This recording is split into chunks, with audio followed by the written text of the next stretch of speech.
मुजाहिदपुर थाना क्षेत्र में गुरुवार की शाम इंटर के छात्र प्रियांशु की प्रेम प्रसंग के कारण गोली मारकर हत्या कर दी गई थी, जिसका उद्भेदन करते हुए पुलिस ने रविशंकर कुमार को गिरफ्तार किया। साथ ही हत्या में इस्तेमाल हथियार भी बरामद कर लिया। इस घटना को अंजाम देने में और भी कई अपराधी हैं, जिनकी अब तक गिरफ्तारी नहीं हुई है। वहीं प्रियांशु हत्याकांड के बेलगाम घूम रहे अपराधियों के द्वारा मृतक प्रियांशु के घर वालों को केस को दबाने को लेकर अब जान से मारने की धमकियां भी दी जा रही हैं। मृतक के मामा ने बताया कि देर रात बदमाशों के द्वारा दरवाजा खटखटाकर धमकी दिया गया। मैं अपने परिवार का पालन पोषण चाय की दुकान चलाकर करता हूँ। बदमाशों के डर से उसको भी बंद करके रखा हूँ। अब बाहर निकलने में डर लगता है। क्योंकि रात को 12:30-1 बजे के करीब 5-6 आदमी गेट मेरा बजाया, कहा एक तो गया ही है और मैं दूसरे को और ठोक दूंगा। इनको अज्ञात आदमी था, ये कौन था ये पता नहीं। हम लोग गेट से बाहर आके देखे नहीं। हम लोग तो एक तो डरे धमके हुए हैं ही। अब शरीर में साहस नहीं है कि जब बाहर निकल के कुछ आदमी को देख सके। वहीं मृतक की मां ने कहा, मेरे बेटे को षड्यंत्र के तहत 3-4 लोगों ने मिलकर मारा है। मुझे इंसाफ चाहिए और जिसने भी मेरे बेटे के साथ इस तरह का घिनौना कृत्य किया है उसे जल्द से जल्द गिरफ्तार किया जाए। लड़के का मर्डर हुआ है। हमारे लड़के को झूठ का बुला करके उसे गोली मार दिया गया है। हमें इंसाफ चाहिए। एक लड़का मर्डर कर नहीं सकता, उसे 4 लड़कों ने मिलकर मारा है।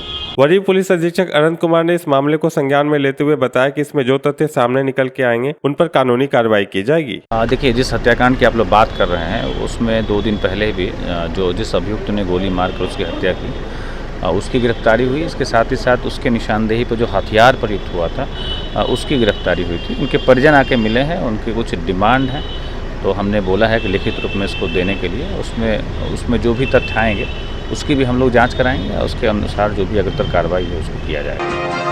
भागलपुर के कहलगांव में भीम चौपाल के दौरान मंत्री अशोक चौधरी के सामने जदयू के 2 गुटों के बीच विवाद हो गया। विवाद के दौरान कार्यकर्ताओं ने मुख्यमंत्री नीतीश कुमार मुर्दाबाद के नारे भी लगाए। विवाद बढ़ता देख जदयू के कई बड़े नेताओं ने शांत कराने की कोशिश की, लेकिन मामला शांत नहीं हुआ। तब मंत्री अशोक चौधरी के सुरक्षा कर्मियों ने हंगामा कर रहे कार्यकर्ताओं को शांत कराया। बताया यह जा रहा है कि जदयू के पुराने कार्यकर्ताओं को दरकिनार कर कांग्रेस से जदयू में आए कार्यकर्ताओं को पार्टी के विभिन्न पदों पर मनोनीत किया गया, जिससे नाराज होकर पुराने जदयू कार्यकर्ताओं ने हंगामा किया। हंगामा के दौरान जदयू कार्यकर्ता मंच पर चढ़कर जदयू के प्रदेश महासचिव शुभानंद मुकेश, अध्यक्ष विपिन बिहारी और सीएम नीतीश के खिलाफ नारेबाजी करने लगे। जदयू के पुराने कार्यकर्ताओं ने कहा, हम लोग कई वर्षों से जदयू पार्टी के लिए काम कर रहे हैं, लेकिन पार्टी ने हम लोगों के साथ छल किया है। पार्टी ने नए लोगों को, जिनका अभी 5 महीना भी पार्टी में नहीं हुआ, उन्हें बड़े पदों पर पदस्थ कर दिया और हम लोगों को दरकिनार कर दिया। यह सहन नहीं होगा।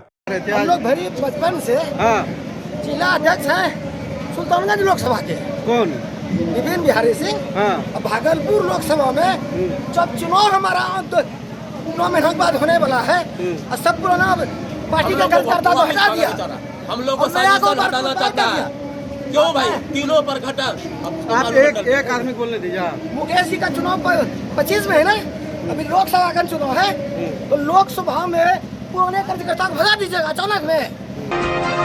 भागलपुर में लगातार बढ़ रहे अपराध पर नकेल कसने को लेकर वरीय पुलिस अधीक्षक की अध्यक्षता में आज एक अहम बैठक रखी गई। यह बैठक भागलपुर के समाहरणालय स्थित समीक्षा भवन में आयोजित की गई। आज की इस मासिक क्राइम मीटिंग का मुख्य उद्देश्य शहर में अपराध पर लगाम लगाना है। इस क्राइम मीटिंग की अध्यक्षता वरीय पुलिस अधीक्षक आनंद कुमार कर रहे थे। उनके अलावा law and order DSP, traffic DSP, ASP एवं कई थानों के थानाध्यक्ष उपस्थित थे। क्राइम मीटिंग के दौरान वरीय पुलिस अधीक्षक ने एक-एक कर सभी थानों की रिपोर्ट ली, साथ ही सभी लंबित मामलों के बारे में जाना और शहर में अपराध पर नकेल कसने को लेकर कई बिंदुओं पर चर्चा की। साथ ही जल्द से जल्द लंबित केसों का निष्पादन करने को लेकर थानाध्यक्षों को दिशा निर्देश भी दिए।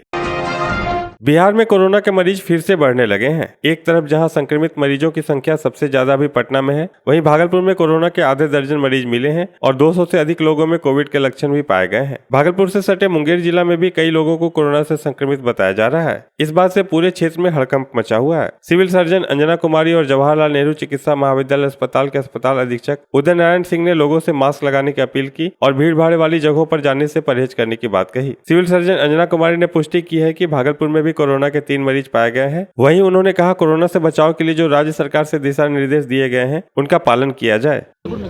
हाँ, सबसे पहले तो पूरे इंडिया में ही कोरोना का केस बढ़ रहा है। पटना में भी ज़्यादा आ चुका है और मुंगेर में भी आया है। भागलपुर में भी संक्रमित लोग पाए गए हैं। अभी तक हमारे यहाँ जो रिपोर्ट हुआ आधिकारिक तौर पर उसमें 3 मरीज पाए गए हैं। तो हम लोग इसमें कोरोना के तो बचाव के लिए जो हम लोगों को राज्य सरकार की तरफ से जो दिशा निर्देश दिया गया है वो करीब 1 सप्ताह पहले ही हम लोग को वीसी में दिया गया था। तो उसमें कोरोना के लिए सतर्क रहने की भूमिका हम लोगों के द्वारा बताई गई है।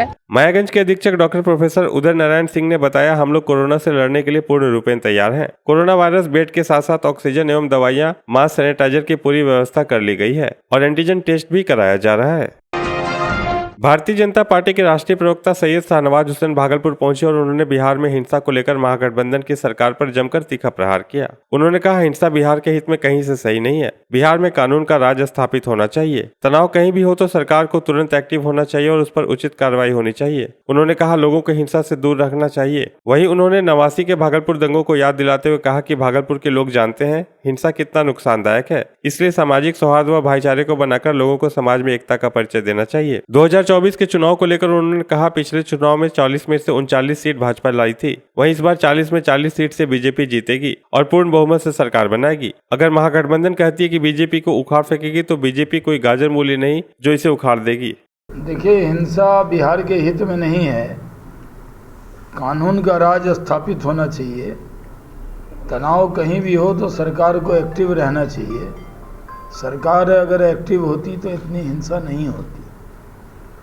और अभी भी सबसे अपील करेंगे कि आप हिंसा से दूर रहिए। भागलपुर के लोग जानते हैं कि हिंसा कितना समाज के लिए नुकसानदेह है।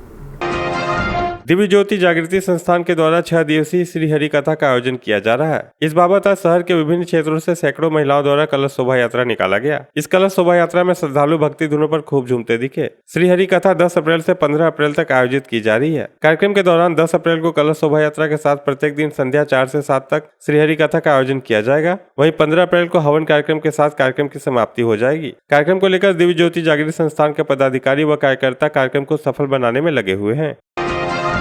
भागलपुर जिले के घोघा थाना क्षेत्र के शाहपुर NH 80 पर एक बाइक सवार युवक हाईवा के चपेट में आ गया और मौके पर ही उसकी मौत हो गई। मृतक युवक की पहचान बरारी थाना क्षेत्र के खंजरपुर के निवासी शंकर तांती के 20 वर्षीय पुत्र गणेश कुमार के रूप में हुई है। मृतक के परिजनों ने बताया कि युवक गणेश कुमार रविवार के दिन अपने मामा के घर घोघा स्थित पक्की सराय निवासी मिथुन कुमार के यहाँ आया था। सोमवार के दिन गांव के ही 2 साथियों के साथ बाइक पर सवार होकर मामा के घर से निकला और शाहपुर NH 80 पर हाईवा की चपेट में आ गया, जिससे उसकी मौत हो गई। घटना के बाद चालक वाहन छोड़कर फरार हो गया। वहीं घोघा थाना की पुलिस मौके पर पहुंच हाईवा गाड़ी को जब्त कर लिया और शव को पोस्टमार्टम के लिए भेज अग्रिम कार्रवाई में जुट गई है। यहाँ गया था, नानीकन से वापस आ रहा था, शाम में गया था, सुबह में आ रहा था वापस। एक्सीडेंट हो गया हाईवा से, हाईवा और मोटरसाइकिल। कहाँ पर? घोघा पक्की सराय के बीच में एक पुल पड़ता है, पुल एक पास हुआ था, बजरंग बली के बगल में।